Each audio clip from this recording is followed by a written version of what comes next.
Good morning to everyone. आज फसल उत्पादन एवं प्रबंधन का सेकेंड पार्ट में जा रहे हैं। इसमें हम लोग पाटल के बारे में देखेंगे। पाटल, पट, जिसको इंग्लिश में प्लैंक कहा जाता है। ठीक है। अगर मिट्टी शुष्क या कड़ी हो तो क्या होगा? अच्छी तरह से खेती हो पाएगी? अगर खेत की मिट्टी काफी शुष्क तथा कड़ी होती है तो जुताई से पहले उसमें पानी डाला जाता है। ठीक है, जिससे कि हल चलने में सुविधा हो। जुताई करने के बाद खेतों में मिट्टी के बड़े बड़े ढेले बन जाते हैं, जिसे पाटल की सहायता से तोड़कर समतल बनाया जाता है। पाटल। ठीक है, यहाँ पर चित्र में देख सकते हैं कैसे पाटल का यूज किया जा रहा है। यहाँ पर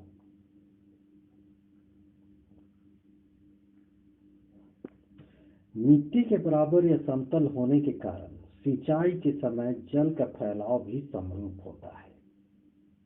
अगर समतल रहेगा खेत तो जल का फैलाव भी समरूप होगा, और समतल नहीं होगा तो कहीं ज्यादा कहीं कम होगा। कभी कभी जुताई से पहले खाद दी जाती है।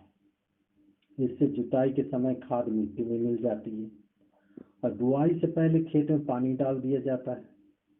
ठीक है। अब कृषि औजार। अच्छी उपज के लिए बुआई से पहले मिट्टी भुरभुरा किया जाता है, और इसके लिए एक है हल, जिसका उपयोग किया जाता है। ठीक है। ये क्या चीज का बना होता है? लकड़ी का बना होता है। बैलों की जोड़ी अथवा अन्य पशुओं की सहायता से इसे खींची जाती है। इसमें लोहे की मजबूत तिकाना पत्ती होती है, तिकोनी पत्ती। ठीक है, जिसे फाल कहा जाता है। तो हम लोग तो किसान हैं, देखे ही होंगे कैसे फाल होता है। ठीक है, एक हाथ से थोड़ा सा कम उसका लंबाई होता है, जो कि हल में लगाया जाता है। हल का मुख्य भाग लंबी लकड़ी का बना होता है, जिसे हल सॉफ्ट कहते हैं। इसके एक सिरे पर हैंडल होता है और दूसरा सिरा जोत के डंडे से जुड़ा होता है। चित्र में हम लोग अच्छी तरह से देख पाएंगे। इस बैलों की गर्दन के ऊपर रखा जाता है, और एक जोड़ी बैल और एक मनुष्य इसे सरलता से चला सकता है। आप लोग देखेंगे आसपास। ठीक है। आधुनिक हल लोहे के बने होते हैं, जो पशु चालित या मशीन चालित होते हैं। पूरा लोहा का मिलता है। अब आगे है कुदाली, दूसरा औजार। कुदाली आप लोग देखेंगे, एक सरल औजार होता है जिसका उपयोग खरपतवार निकालने और मिट्टी को पोला करने के लिए किया जाता है। इसमें लकड़ी अथवा लोहे की छड़ होती है, जिसके एक सिरे पर लोहे लोहे की चौड़ी और मुड़ी प्लेट लगी होती है, जो ब्लेड की तरह कार्य करता है। ये देखिए कुदाल, हमारे विद्यालय में भी है कुदाल। कल्टीवेटर। कल्टीवेटर का नाम सुने हैं? जो खेती करता है उसको कल्टीवेटर कहते हैं। ये इंग्लिश वर्ड है। ट्रैक्टर में लगाकर खेतों की जुताई काफी अच्छे ढंग से की जाती है, और कल्टीवेटर के उपयोग से श्रम एवं समय दोनों की बचत होती है। ये देखिए कल्टीवेटर का चित्र। ये ट्रैक्टर में लगाया जाता है, जिसमें कितना हल है? 1 2 3 4 5 हल एक साथ। फिर इधर भी है 5 हल, तो कुल 10 हल। अब अगला है बुआई। बुआई फसल उत्पादन का सबसे महत्वपूर्ण चरण है। बोने से पहले अच्छी गुणवत्ता वाले बीजों का चयन किया जाता है। फिर बीजों को मिट्टी में बोने की विधि को बुआई अथवा बीजारोपण कहा जाता है। तो अच्छे किस्म के बीज हम लोगों को छांटना पड़ता है। तो कैसे करें सही बीजों का चयन? इसके लिए प्रैक्टिकल है। एक गिलास में आधा पानी लेंगे, उसमें एक मुट्ठी गेहूं के दाने डाल देंगे और हिलाएंगे। कुछ बीज पानी की सतह पर तैर रहे हैं तथा बाकी गिलास की पेंदी में बैठ जाते हैं। जो बीज हल्के होते हैं वे पानी की सतह पर तैरते रहते हैं, जो बीज भारी होते हैं वे पेंदी में बैठ जाते हैं। खोखले बीज हल्के होते हैं और भारी बीज ठोस होते हैं। अब आप पानी की सतह में पर तैरने वाले तथा नीचे बैठने वाले बीजों को अलग अलग स्थान पर रोपिए। उन स्थानों पर उगने वाले पौधों का सर्वेक्षण भी कीजिए। ठीक है? तो क्या पाते हैं? पानी पर तैरने वाले बीज से पौधे नहीं निकलते हैं, और अगर निकलते भी हैं तो काफी कमजोर। परंतु गिलास की पेंदी पर बैठने वाले बीजों से अच्छे पौधे निकलते हैं और बाद में इन पौधों से अच्छी फसलें भी होती हैं। ठीक है? तो यहाँ चित्र में देखिए, जो खराब बीज होता है वो पानी के ऊपर तैरता है। अब अगला है बुआई के परंपरागत एवं आधुनिक औजार। तो परंपरागत औजार, सर्वप्रथम बीजों की बुआई में इस्तेमाल किए जाने वाले परंपरागत औजार के बारे में देखेंगे। परंपरागत रूप में बीजों की बुआई में इस्तेमाल किए जाने वाले औजार कीप के आकार के होते हैं। बीजों को कीप के अंदर डालने पर यह 2 या 3 नुकीले सिरों वाले पाइपों से गुजरते हैं और ये सिरे मिट्टी को भेदकर बीज को स्थापित कर देते हैं। यहाँ पर देखिए, इसका आकार कीप के जैसा है। इस पर बीज को डाला जाता है। ठीक है? इसको इंग्लिश में सीड ड्रिल भी कहा जाता है। आधुनिक औजार सीड ड्रिल। आजकल बुआई के लिए ट्रैक्टर द्वारा संचालित सीड ड्रिल का उपयोग होता है और इसके द्वारा बुआई किए जाने वाले बीजों में समान दूरी एवं गहराई बनी रहती है और इससे बुआई करने से समय एवं श्रम दोनों की बचत होती है। अब इसकी सावधानियां। बुआई के बाद बीज को मिट्टी से ढक देना चाहिए जिससे कि पक्षियां इसे ना खा पाए। दूसरा पॉइंट है, पौधों को अत्यधिक घने होने से रोकना चाहिए। ठीक है? अत्यधिक घने होना नहीं देना है और बीजों के बीच आवश्यक दूरी भी होना चाहिए, जिससे उनको अच्छा प्रकाश, सूर्य का प्रकाश, पोषक तत्व और जल पर्याप्त मात्रा में मिलता है। अधिक घनेपन को रोकने के लिए पौधों को निकालकर हटा दिया जाता है। ठीक है? अब अगला पॉइंट है, क्या होता है छिटका बुआई। इसके अलावे बीजों की बुआई कहीं कहीं हाथ से भी की जाती है। इसके गीली मिट्टी के ऊपर हाथों द्वारा बीजों को बिखेर दिया जाता है। इस विधि को छिटका बुआई कहा जाता है। ठीक है? छिटका बुआई हाथ से किया जाता है। अब खाद एवं उर्वरक को मिलाना, इसके लिए भी क्रियाकलाप 2 है। 2 गमले लीजिए। पहले गमले में केवल मिट्टी और दूसरे गमले में मिट्टी के साथ साथ सूखी गोबर, सड़ी हुई पत्तियां इत्यादि। दोनों गमले में एक एक पौधा लगा देना है।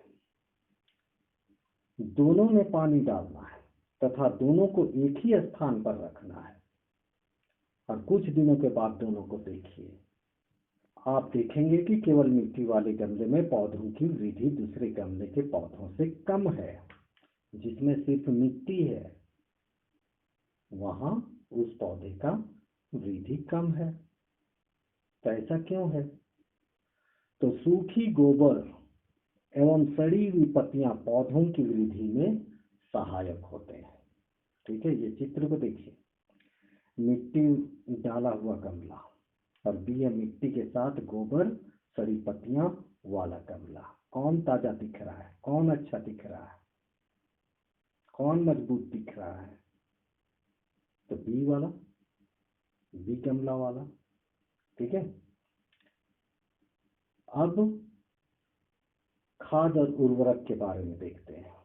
मिट्टी के पोषक स्तर को बनाए रखने के लिए जिन पदार्थों को मिलाया जाता है उसे खाद एवं उर्वरक कहते हैं।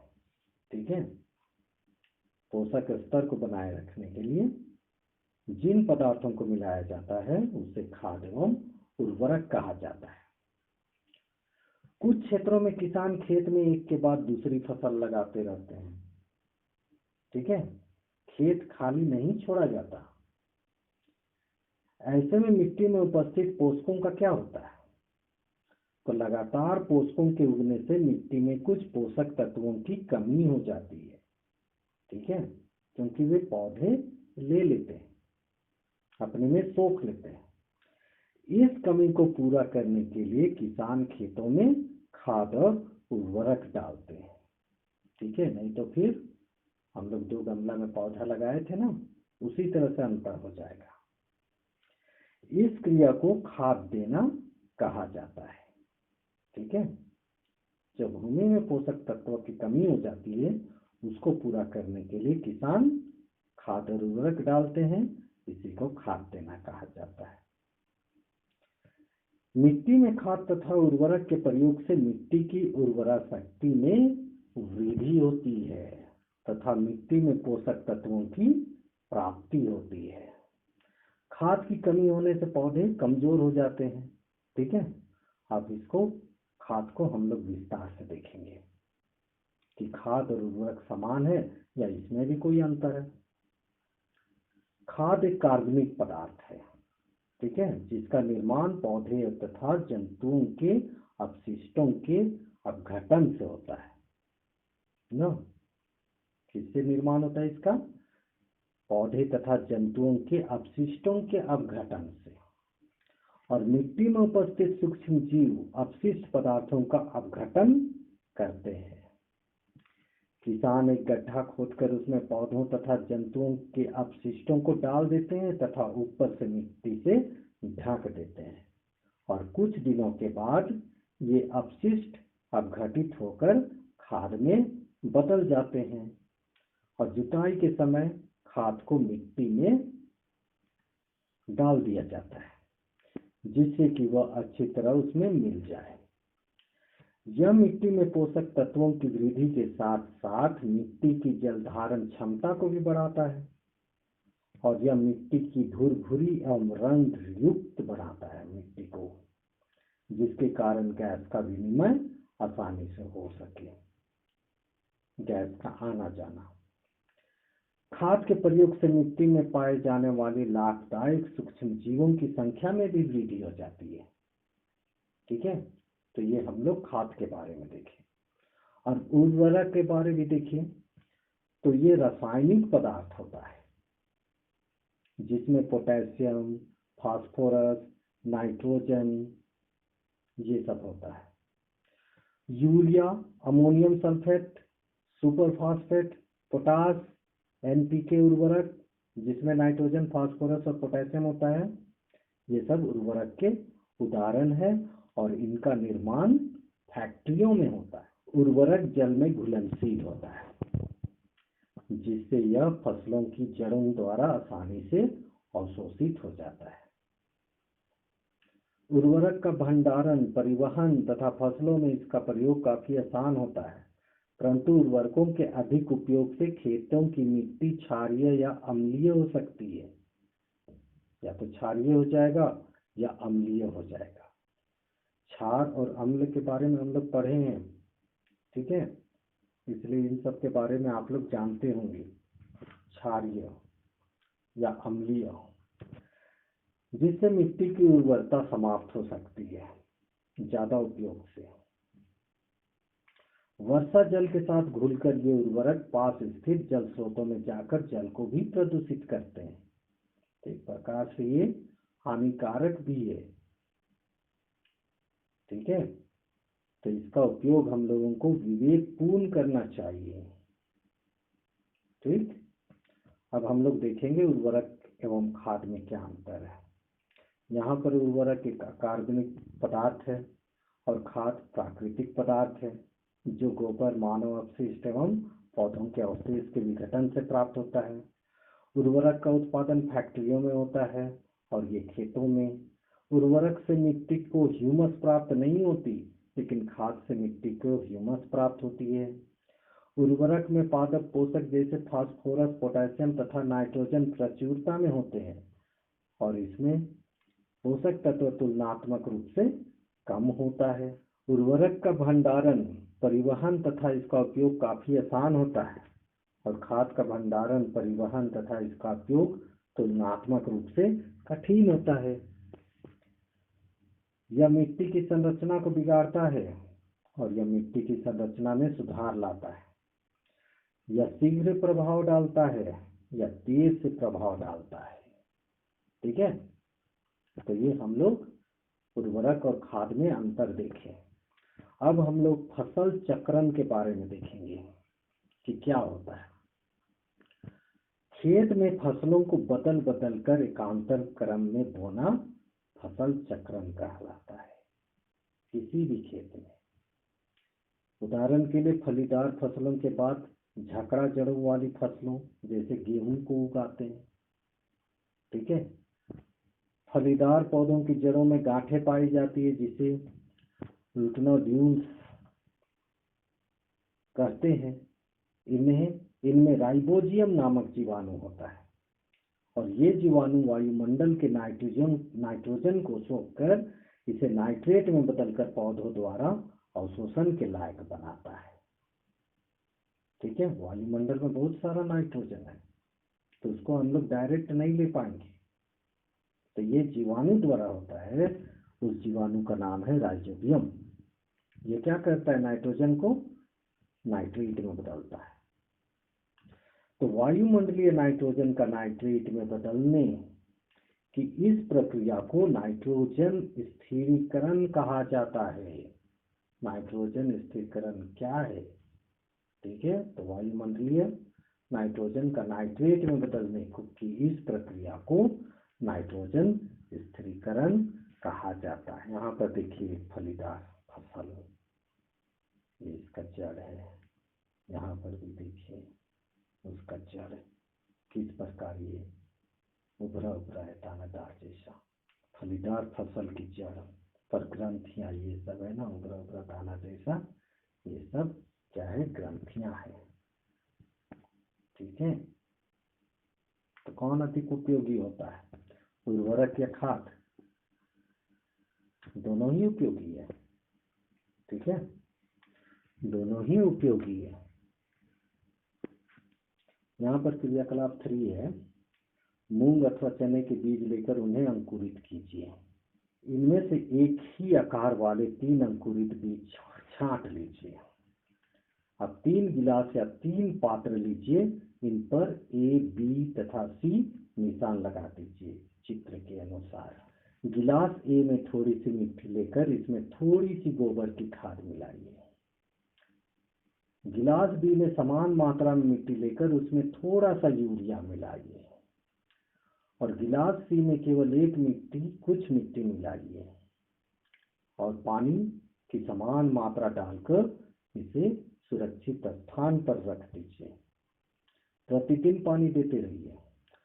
7 से 10 दिनों के बाद उनकी वृद्धि को नोट कीजिए। तो आप क्या पाएंगे, क्या तीनों गिलासों के पौधों में वृद्धि की गति एक समान है? किसी गिलास में पौधों का वृद्धि बेहतर है तो किसी गिलास में सबसे अधिक। ठीक है, तीनों गिलासों में पौधों की वृद्धि एक समान नहीं है। गिलास A में पौधों की वृद्धि बेहतर है, गिलास B में पौधों की वृद्धि सबसे अच्छी है तथा गिलास C में पौधों की वृद्धि सबसे कम है। ठीक है, तो ऐसा क्यों होता है, इस पर अगले दिन विचार किया जाएगा। आज का इतना ही। Okay, don't forget to subscribe it. Thanks.